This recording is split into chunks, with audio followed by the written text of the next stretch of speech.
Guys, we got a great topic here, and we're talking about justice reform, and maybe it's not a typical campaign topic, but really the crux of it, and I know I can get a honk out of this, is can we get government off the little guy? Is that something you agree with? Honk on that.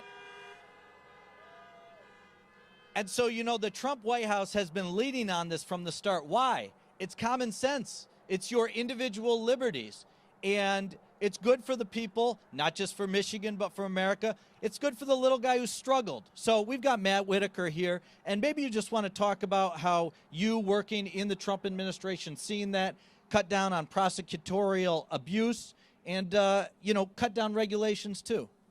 Yeah, no, you're absolutely right, and I think to some extent, you know, the piece that this president has led on the most is common sense justice reform, and it's evidenced by the First Step Act. You know, I was the acting attorney general when it was passed, and what it did is essentially, you know, bad guys should be in jail, but you know, there has to be some rationality to the relationship between the crime and the time that people serve, and there has to also be an acknowledgement that once somebody has paid their price to society and has been rehabilitated, you know, they aren't stuck in and warehoused in prisons at the taxpayer's expense once they've been rehabilitated. And so this president, through the First Step Act on the one hand, and also through his exercise of his constitutional pardon powers, which I've seen firsthand in working on a project in that regard, I think that those two items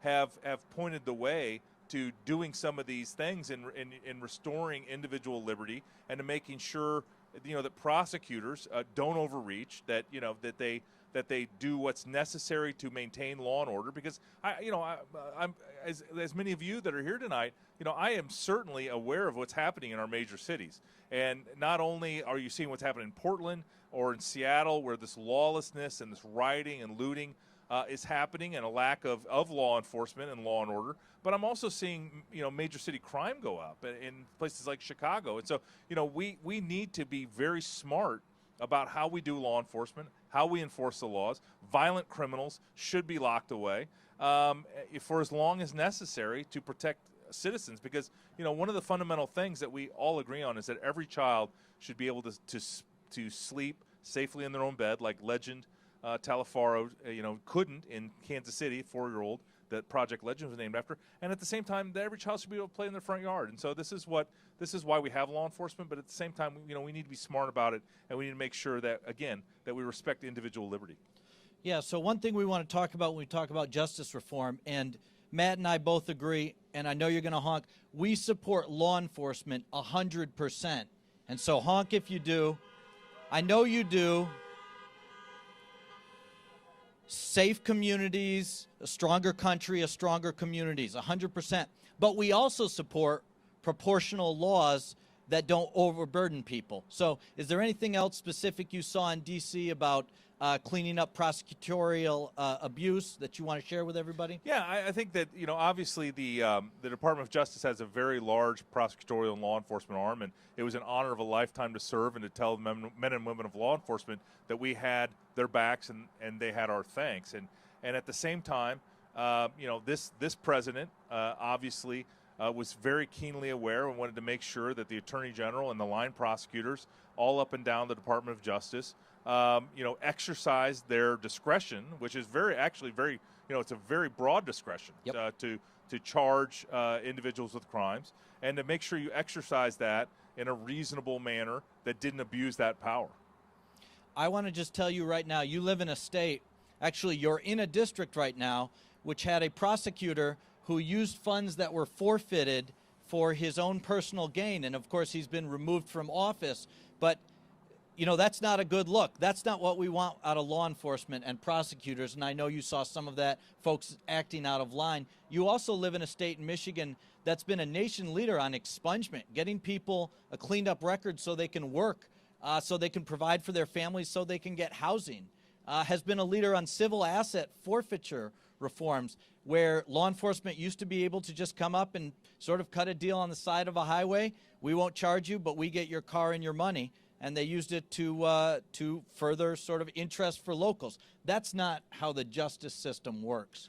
No, it's not. And civil asset forfeiture is an area I think we could still do some reforms. I think, it's still, the system still, I think, has too much of a bias towards the government and seizing people's property, taking their money, taking their assets. I think we need to probably spend some more time. Legislators, especially like you, need to spend more time in making sure that balance is on the right pivot point and it isn't subject to being abused or overreaching by prosecutors and by the police. And again, I mean, these are all things that, if the legislatures would do their job, if Congress would do their job, that we could fix probably pretty easily.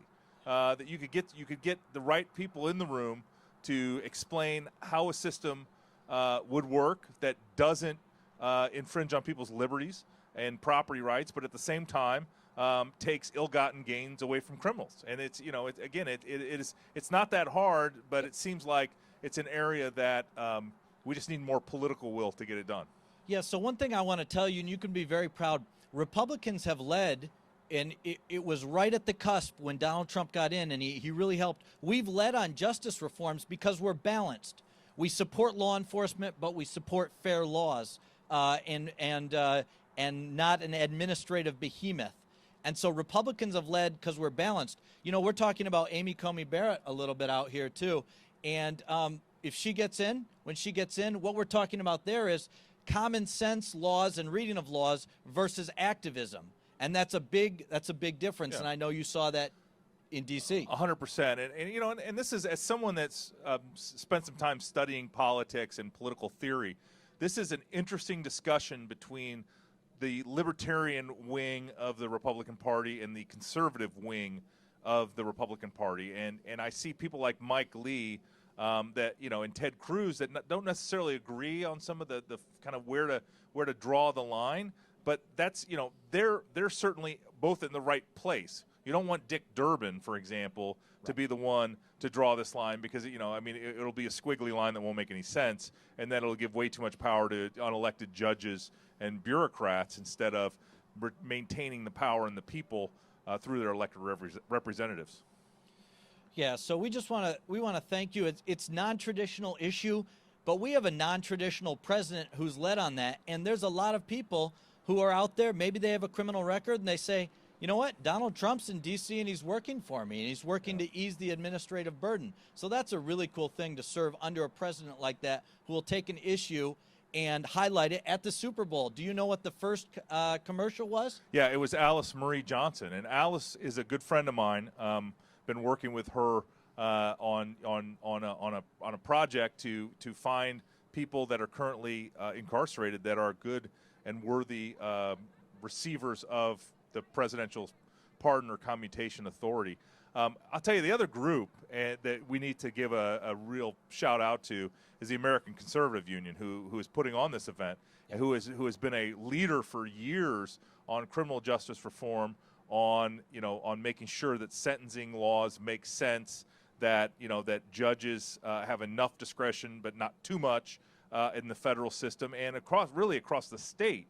Because I've looked at this issue, and while there are specific cases where you can point to a result that was not the best result for that individual in that circumstance, but the law demanded it or the sentencing guidelines, the states is where the significant reforms need to happen. And I know that the ACU has been involved in a lot of the states' efforts to reform some of their criminal justice laws to make sure that they work, and that again that they work and balance individual liberties with protecting citizens from violent criminals. Yeah, this is what I hear. It's so important.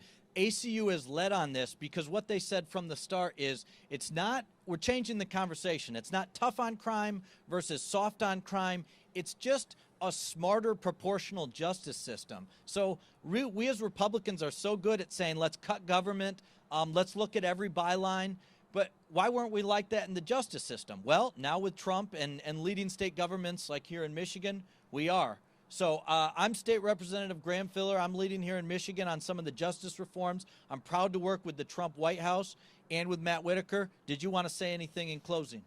No, the only thing I will say in closing is something that you said at the beginning, which is we are not and it can never be confused with the full throated support for the men and women of law enforcement who have a very difficult job. And we need to make sure that when they charge somebody with a crime and that person's done the crime, that it isn't a revolving door of justice. But at the same time, we need to make sure that people serve long enough, but not too long. And that's an exercise of everybody's powers, not only the legislator in writing laws that make sense, but also making sure the executive exercises their powers, especially at the federal level, but also at the states.